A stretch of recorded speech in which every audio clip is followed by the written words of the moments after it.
যিনি আমাদেরকে সমস্ত কাজ কর্ম ছেড়ে ফেলে দিয়ে আমরা ইবাদতের উদ্দেশ্যে মসজিদে উপনীত হতে পেরেছি, তাই সকলে বলি আলহামদুলিল্লাহ।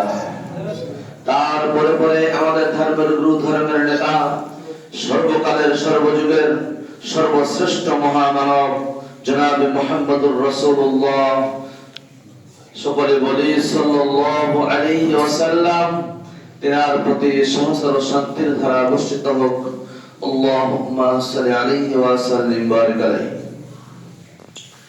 প্রিয় শ্রোতা মণ্ডলী, আপনাদের সম্মুখে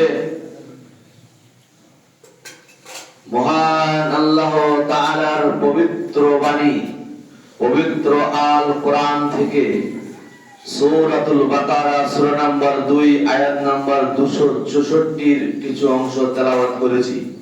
সেই আয়াতকে সামনে রেখে আমি আমার সংক্ষিপ্ত তথ্যবলের বিবরণ তুলে দেওয়ার চেষ্টা করিব ইনশাআল্লাহুল আজিজ। ওমা তাওফীক ইল্লা বিল্লাহ আলাইহি তাওয়াক্কালতু ওয়া ইলাইহি উনীব। সেই বিষয় হচ্ছে, সেই আলোচ্য বিষয় হচ্ছে রিয়া। রিয়া কি, কাকে বলে, কি জিনিস আমরা এখনো বুঝতে পারিনি। রিয়া রা হামজা ইয়া রায়া আসলে ছিল, যার অর্থ হচ্ছে দেখানো, যার অর্থ হচ্ছে দেখানো, দেখতে পাওয়া, দেখা, এর মানে হচ্ছে এটা। শাব্দিক অর্থ হচ্ছে দেখানো, যে আল্লাহ পাক রব্বুল আলামিনের আমলের উদ্দেশ্যে, নেকির উদ্দেশ্যে আমরা যদি কোনো কাজ আল্লাহকে ভয় না করে, আল্লাহকে সন্তুষ্ট না করে, আল্লাহর সন্তুষ্টি রাজি রাজা না করে যদি মানুষকে দেখানোর জন্য, মানুষের কাছে বাহবা পাওয়ার জন্য, মানুষের কাছে ভালো কিছু আশা, কমেন্ট এবং লাইক কমেন্ট, এই সমস্ত আশা করার উদ্দেশ্যে যদি আমরা কোনো আমল করি, তাহলে সেই আমলকে বলা হচ্ছে রিয়া, সেই আমলকে বলা হচ্ছে মানুষ দেখানো। সেটার দিকে কিছু আলোকপাত আপনাদের সামনে তুলে ধরবো ইনশাআল্লাহ। তার আগেই বলি যে ইবাদত আল্লাহ পাক রব্বুল আলামিন আমাদেরকে কেন করতে বলছেন। আপনি মানুষ, আপনি ইনসান। সূরা জারিয়ার 56 নম্বর আয়াতে আল্লাহ পাক রব্বুল আলামিন পরিষ্কার ঘোষণা দিচ্ছেন, কি সেটা পরে বলছি। সেখানে বলা হচ্ছে যে ওমা খালাকতুল জিন্না ওয়াল ইনসা ইল্লা লিয়াবুদুন, আমি মানব জাতিকে এবং জিন জাতিকে, মানব দানবকে সৃষ্টি করেছি আল্লাহ পাক রব্বুল আলামিনের দাসত্ব, বান্দেগি, ইবাদত করার জন্য। পরিষ্কার আয়াত দ্বারা পরিস্ফুটিত হচ্ছে জিন এবং ইনসানকে, মানব দানবকে আল্লাহ পাক রব্বুল আলামিন ইবাদতের উদ্দেশ্যে সৃষ্টি করেছেন। আপনার জন্য এই পৃথিবী, এই জমিন, বাড়ি গাড়ি, নদী নালা, কীট পতঙ্গ, গরু বাছুর যত আছে, স্ত্রী পুরুষ, আপনার খেতি খামার সবকিছু আপনার জন্য রয়েছে। আপনার জন্য আল্লাহ পাক রব্বুল আলামিন সৃষ্টি করেছেন। আপনি আয়া সালাম করবেন, আপনি খেতে থেকে উপার্জন করবেন, আপনি বিবাহ করে আপনার স্ত্রীর পেট থেকে সুসন্তান পাবেন, সবকিছু আপনার জন্য আল্লাহ পাক রব্বুল আলামিন সৃষ্টি করলেন। তাই আল্লাহ পাক রব্বুল আলামিনের দাসত্ব, গোলামির ইবাদত বন্দেগী না করে আপনি হারামি করে ঘুরে বেড়াচ্ছেন। বুড়া আঙুল দেখিয়ে আপনি নিজের খেতি খামারকে প্রাধান্য দিয়ে, পার্থিব জীবনকে অগ্রাধিকার দিয়ে, পার্থিব জীবনকে খুবই নিজের কাছে মনে করে নিয়ে আপনি ঘুরে বেড়াচ্ছেন। আপনি আল্লাহর ইবাদত করছেন? আপনার জন্য তো সবকিছু। পরিষ্কার আয়াত দ্বারা হচ্ছে আলোচনা, জানা যাচ্ছে যে ইবাদত বন্দেগী করতে হবে। ইবাদত বন্দেগী করব কার? কার করব? আল্লাহ পাক রব্বুল আলামিনের। পরিষ্কার আয়াত সূরা জারিয়ার একটু আগে আলোচনা হলো, তাহলে বোঝা যাচ্ছে যে আমরা আল্লাহ পাক রব্বুল আলামিনের ইবাদত বন্দেগী করব, কিন্তু সে থেকে আমরা মুখ ফিরিয়ে দিয়েছি, সে থেকে আমরা আমরা যাচ্ছি কোথায়? এমন ইবাদতে, এমন জায়গা যাচ্ছি যে ইবাদত করছি, যেই ইবাদত ফরজ, যেই ইবাদত বাধ্যতামূলক, যে ইবাদত না করলে আপনি অপরাধী, যে ইবাদত না করলে আপনাকে পাকড়াও করা হবে, সেই ইবাদতের দিকে লক্ষ্য না রেখে আপনি অন্য অন্য ইবাদতের দিকে আপনি দিয়ে ভিড় জমাচ্ছেন।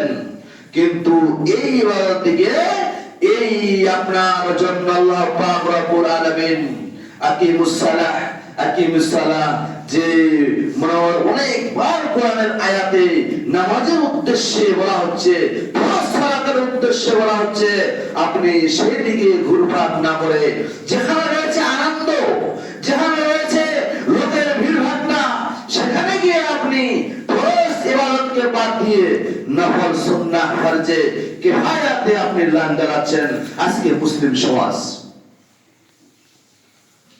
শুধু তাই নয়, ভূমিকার মাধ্যমে এই আলোচনা হলো।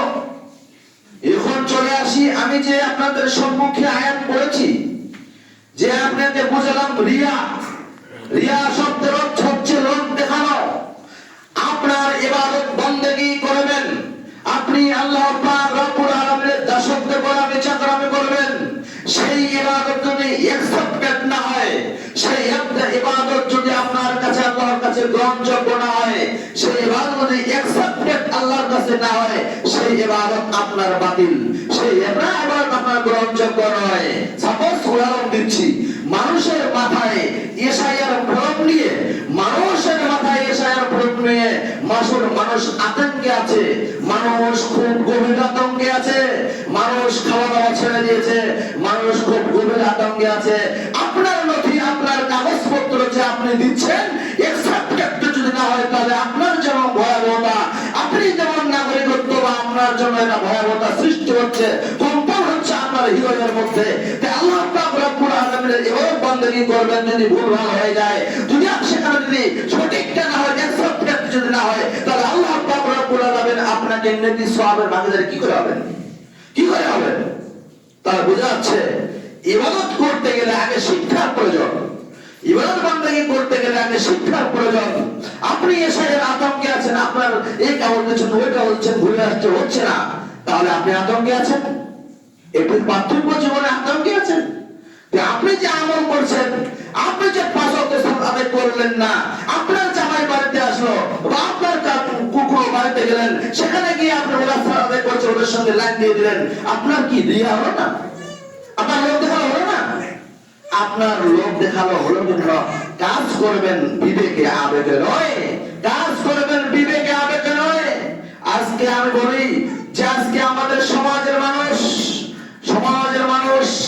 এই ইসলাম ধর্মকে, এই কোরআন এবং সহিহ সুন্নাহকে বুঝতে চায় না, বোঝার চেষ্টাও করে না, কোনো ভ্রুক্ষেপ করে না, কোনো নজর করে না, মন মতো ইবাদত বন্দেগী করছে, মন মতো আসছে, মন মতো চলে যাচ্ছে। ইসলাম অত সহজ নয়, ইসলাম অত সহজ নয়। আল্লাহ পাক রব্বুল আলামিনের নবী করিম সাল্লাল্লাহু আলাইহি ওয়াসাল্লামের উপরে আগে প্রথমে যেই বার্তা নাযিল হলো, যেই বার্তা অবতীর্ণ হলো, সেটা হচ্ছে ইকরা, হে মুহাম্মদ সাল্লাল্লাহু আলাইহি ওয়াসাল্লাম আপনি পড়ুন, তোমার প্রভুর নামে যে তোমাকে সৃষ্টি করিয়াছে, ইকরা বিসমি রাব্বিকাল্লাযী খালাক। আগে পড়তে হবে। তাহলে পড়ার ব্যাপারটা কেন আগে নিয়ে আসলো, শিক্ষার ব্যাপারটা কেন আগে নিয়ে আসলো? নিশ্চয়ই কারণ রয়েছে, নিশ্চয়ই কারণ রয়েছে। আপনাকে শিখতে হবে। আজকে যে আমরা রিয়া, লোক দেখানো ইবাদত করছি, এই গ্রহণযোগ্য হবে না। এটা হচ্ছে শিরকে আসগার। শিরকে আসগার কি? ছোট শিরক। রাসূলুল্লাহ সাল্লাল্লাহু আলাইহি ওয়াসাল্লাম বলেছেন, আমার উম্মতকে দেখে আমি ভয় পাচ্ছি, শিরকে আসগার থেকে আমি ভয় পাচ্ছি। সাহাবায়ে কেরাম বলছেন, ইয়া রাসূলুল্লাহ, হে আল্লাহর নবী গো, আপনি বলুন তো শিরকে আসগার কি? শিরকে আসগার হচ্ছে ছোট গুনাহ, ছোট শিরক। শিরকে আসগার হচ্ছে ছোট শিরক। এই শিরক থেকে আমি কি আমার উম্মতের দিকে ভয় পাচ্ছি। রাসূলুল্লাহ সাল্লাল্লাহু আলাইহি ওয়াসাল্লাম বলেন, সেটা কি করবে মানুষ লোক দেখানো ইবাদত করবে। তার বিবাহে বাড়িতে গেছে, তার মায়ের বাড়িতে গেছে, তার লোকেরা, সেখানকার লোকেরা সালাত আদায় পর্যন্ত ও গিয়ে শামিল হয়েছে। কোন জায়গায় জানাজা আরম্ভ হয়েছে তো 12টায় সালাত আদায় হবে, 12টায় একটার সময় জানাজা হবে তো 12:30টায় জামাত হবে, তো ওই লোকটা সালাত আদায় করছে, ওই লোকটা মান সম্মানের খাতিরে সালাত আদায় করছে, ওই লোকটা আল্লাহকে ভয় দেখানো সালাত করেনি, ওই লোকটা আল্লাহকে প্রকৃত পক্ষে ভয় করে সালাত আদায় করেনি। এর নাম হচ্ছে শিরকে আসগার। আপনি যদি এই শিরকে আসগার লোক দেখানো করে থাকেন তাহলে আপনার আমলের পরিবর্তে, নেকির পরিবর্তে আপনার শিরক হয়ে গেছে, আপনার শিরক হয়ে গেছে। তাহলে বোঝা যাচ্ছে ইসলাম ধর্ম এই সহিহ সুন্নাহ খুব মন দিয়ে বুঝতে হবে এবং কি পড়াশোনা করে জানতে হবে, নচেত আপনি জানতে পারবেন না। আপনি যদি না দেখেন বা না নজর দেন, না ভুল করেন, আপনি কিছু শিখতে পারবেন না। আজকে মানুষ আমরা কি করি? আজকে আমরা অনেক মানুষ আছি দান করি পরে আবার খোটা দিই, দান করি পরে আবার খোটা দিয়ে এমন লোক আছে। আমার জন্য মসজিদটা হলো, আমার জন্য মাদ্রাসা হলো, আমি ওখানে 20,000 টাকা দান করেছি, এই সমস্ত খোটা দেয় মানুষ।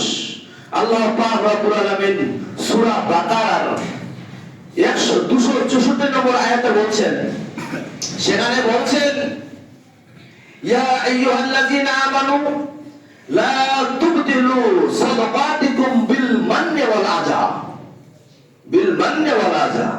আল্লাহ পাক রব্বুল আলামিন এখানে মুমিনদেরকে ডেকে বলছেন ইয়া আইয়ুহাল্লাযীনা আমানু, হে ঈমানদাররা, যারা আমার প্রতি ঈমান আনয়ন করেছো, আমার প্রতি বিশ্বাস স্থাপন করেছো, শুধু বিশ্বাস নয় আমার প্রতি ইস্তেকামত রয়েছো, তোমরা শোনো, লা তুবতিলু সাদাকাতিকুম, তোমাদের সাদকা, তোমাদের দানকে তোমরা কি করো না, নষ্ট করো না, তোমাদের দানকে তোমরা নষ্ট করো না, তোমাদের দানকে তোমরা সাদকাকে নষ্ট করো না। আচ্ছা, সাদকা মানে কি? অনেকে গ্রামবাসী, অনেকে লোকেরা জেনেছে যে সাদকা মানে হচ্ছে জানের বদলা জান, এই কথা বলেছে রাসূলুল্লাহ সাল্লাল্লাহু আলাইহি ওয়াসাল্লাম ঈদগাহের মাঠে তিনি বলছেন মহিলাদের, ইয়া মাশাআল্লাহ নিসা তাসাদদাকনা, হে মহিলারা, তোমাদেরকে আমি জাহান্নামের মধ্যে বেশি দেখছি, তোমরা বেশি বেশি করে সাদকা করো। সাদকা করো মানে কি? ওরা জানের বদলা জান দিবে নাকি? মানুষ যেটা বুঝেছে উল্টা, সাদকা মানে হচ্ছে দান, সাদকা মানে হচ্ছে দান খয়রাত। আপনি যে আপনার মানে অর্থ থেকে আপনি গরু আনতে পারেন, ছাগল আনতে পারেন, সেটা হচ্ছে আপনার দান। আপনি সেটা মনে করছেন জানের বদলা জান, এভাবে মানুষ বুঝে আছে, জানতে হবে। তার আল্লাহ পাক রব্বুল আলামিন বলছেন যে ইয়া আইয়ুহাল্লাযীনা আমানু লা তুবতিলু সাদাকাতিকুম বিল মান্নি ওয়াল আযা, হে ঈমানদাররা, যারা তোমরা আমাকে মাবুদ বলে বিশ্বাস করেছো, তোমরা তোমাদের দান খয়রাত সাদকাকে নষ্ট করো না। বিল মান্নি ওয়াল আযা, বিল মান্নি ওয়াল আযা, যে আপনি কি করবেন, মানে কষ্ট দিবেন। সাদকা করেছেন, লোকটাকে দান দিয়েছেন, দেওয়ার পর আবার খোটা দিচ্ছেন। ধরেন একটা মানুষকে আপনি একটা টোটো মানে কিনে দিলেন, টোটো কিনে দেওয়ার পর লোকটা খেতে, লোকটা চালাচ্ছে, মানে ওর কামাই হচ্ছে, বলছে সংসার চালাচ্ছে, খাচ্ছে, সে আপনি নেকি পাবেন, প্রচুর নেকি, আপনি সেখানে নেকি পাবেন। কিন্তু আপনি আবার অন্য মানুষকে বলে দিয়েছেন আমি না দিলে তো খেতে পারতো না।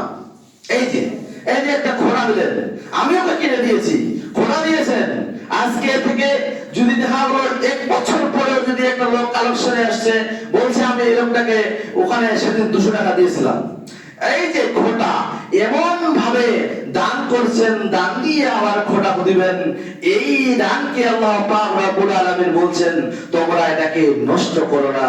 কেমন নষ্ট হবে? কেমন নষ্ট হবে?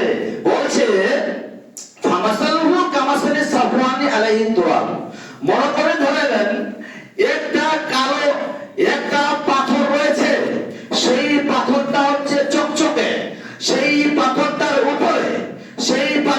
উপরে যদি কিছু মাটি থাকে, কিছু মাটি একটা মানে কিছু মাটি আছে আর পাথরটা একটু একটু দেখা যাচ্ছে, তাহলে কিছু মাটি রয়েছে আর একটু একটু পাথরটা দেখা যাচ্ছে, সেই পাথরটার উপরে যদি মহান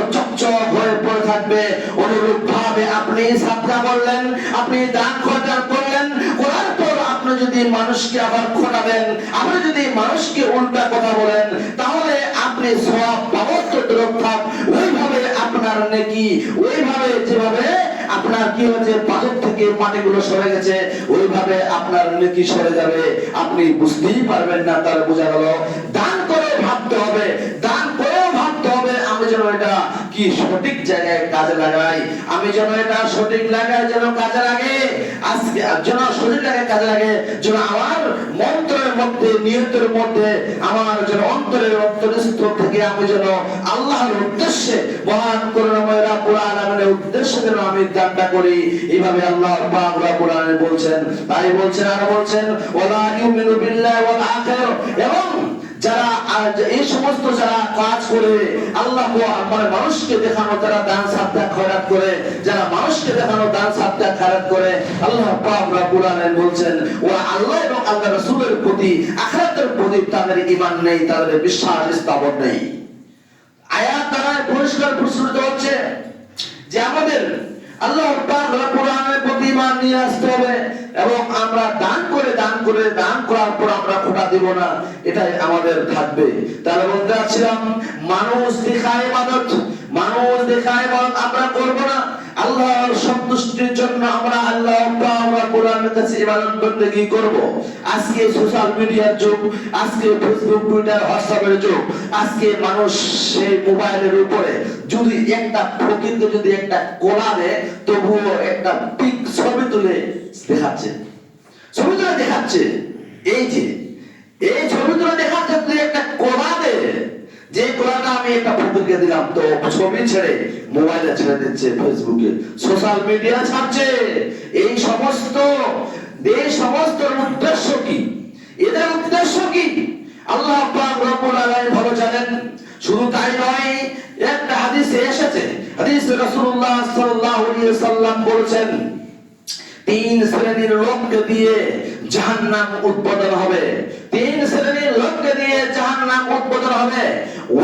এক নাম্বার হচ্ছে ওই সমস্ত কারী, আল্লাহ পাক রব্বুল আলামিনের কাছে হাজির হবে, বলবে ইয়া রাব্বুল আলামিন, আমি হচ্ছে কারী, আমি তোমার বাণীকে, আমি কোরআনকে আমি শুনিয়েছিলাম মধুর কণ্ঠে। আল্লাহ পাক রব্বুল আলামিন বলবেন, তুমি তোমার অন্তরের মধ্যে আমি আছি, তুমি মানুষকে দেখানোর জন্য সুর করে সুন্দর করে কোরআনকে পড়েছো, কিন্তু আমার নিয়তের মধ্যে তুমি, তোমার মধ্যে এটা ছিল না, অতএব তুমি জাহান্নামে যাও। আলেমকে বলা হবে, জ্ঞানীকে বলা হবে, বলবে তুমি মানুষদের সামনে বক্তব্য দিয়েছিলে সেই সুর দেখানোর জন্য, নাম কামানোর জন্য, তোমার অন্তরের মধ্যে আমি ঢুকে আছি, অতএব তোমার জিরো ব্যালেন্সে জাহান্নামে চলে যাও। ওই শহীদ বীর মুজাহিদকে আল্লাহ বলবে, তোমার বীরত্ব দেখার জন্য, তোমার যে বাহাদুরি দেখিয়ে তুমি বীরে, তুমি সেই শহীদে হাজির হয়েছিলে, সেই মানে লড়াইয়ে তুমি হাজির হয়েছিলে, কিন্তু আমাকে খুশি করার জন্য নয়, মানুষকে দেখানোর জন্য তুমি শহীদ হয়েছিল, জিরো ব্যালেন্সে জাহান্নামে ঢুকে যাও। আল্লাহ পাক রব্বুল আলামিনের নবী সাল্লাল্লাহু আলাইহি ওয়াসাল্লাম তিনি কথা জানাচ্ছেন। তাহলে আমরা সাবধান, আমরা যদি খোটা দিয়ে, আমরা যদি এই সমস্ত কাজ করে যদি জাহান্নামের মধ্যে যেতেই হয়, ইবাদত বন্দেগী করে যদি জাহান্নামে যেতে হয়, তাহলে বড় আফসোসের বিষয়। আজকে যারা আমরা এখনো এই সালাত, এই বাধ্যতামূলক সালাত থেকে দূরে সরে রয়েছি, আমি গ্রামবাসীর উদ্দেশ্যে বলছি, আপনারা সালাতের দিকে অগ্রসর হন, সালাতের দিকে অগ্রসর হন, সালাতের দিকে অগ্রসর হন, একথাই সত্য। এবং আপনারা যখন সালাত আদায় করবেন, যখন নিশ্চয়ই আপনার অশ্লীলতা, বেহায়াপনা থেকে আপনি দূরে সরতে পারবেন, একথাই সত্য। একথা আল্লাহ পাক রব্বুল আলামিন প্রমাণ করে। শুধু তাই নয়, আপনি বুঝতে পারবেন কোনটা কি জিনিস, এবং কি আপনি যখন দান খয়রাত সাদকা করবেন, মানুষের উদ্দেশ্যে নয়, আল্লাহ পাক রব্বুল আলামিনের উদ্দেশ্যে। আল্লাহ পাক রব্বুল আলামিন যেন আমাদেরকে সঠিক বুঝ দান করে, তাই সকলে বলুন আমিন। আল্লাহ পাক রব্বুল আলামিনের কাছে দোয়া করি, যেই সমস্ত লোকেরা এই দুনিয়া থেকে পরকালে চলে গেছে, তাদেরকে তুমি সুখ শান্তি, তাদের কবরকে তুমি আলোয় আলোকিত করো। যে মুসলমান আজকে ইসলাম কমিউনিটির মানুষ ইসলামের উম্মত এই লোকেরা আজকে আতঙ্কের মধ্যে আছে, তারা আমরা নিশ্চয়ই আতঙ্কে থেকে আল্লাহ পাক রব্বুল আলামিন যেন আমরা বাঁচাই। আল্লাহ পাক রব্বুল আলামিন একটা কোরআনুল কারীমের আয়াতে বলছেন, ওয়ালা তাহিনু ওয়ালা তাহজানু ওয়া আনতুমুল আ'লাউনা ইন কুনতুম মুমিনিন। তোমরা যদি মুমিন হও, তোমরা যদি, তোমাদের কোনো ভয় নাই, তোমাদের কোনো গমগিন নেই, তোমাদের কোনো ভয় নেই, তোমাদের কোনো চিন্তা করার কারণ নাই। ওয়ালা তাহিনু ওয়ালা তাহজানু ওয়া আনতুমুল আ'লাউনা ইন কুনতুম মুমিনিন। তোমরা যদি মুমিন হও, আজকে মুমিন থেকে আমরা দূরে সরে রয়েছি, ইসলাম ধর্মকে আমরা জানতে যাচ্ছি না, মুমিন কি করে হব? তাহলে বলতে যাচ্ছে আল্লাহ পাক রব্বুল আলামিন এই সমস্ত যে কথা আলোচনা হলো, আল্লাহ পাক রব্বুল আলামিন আমাদেরকে সঠিক বুঝ দান করুন। আল্লাহুম্মা আনসুর মান নাসারা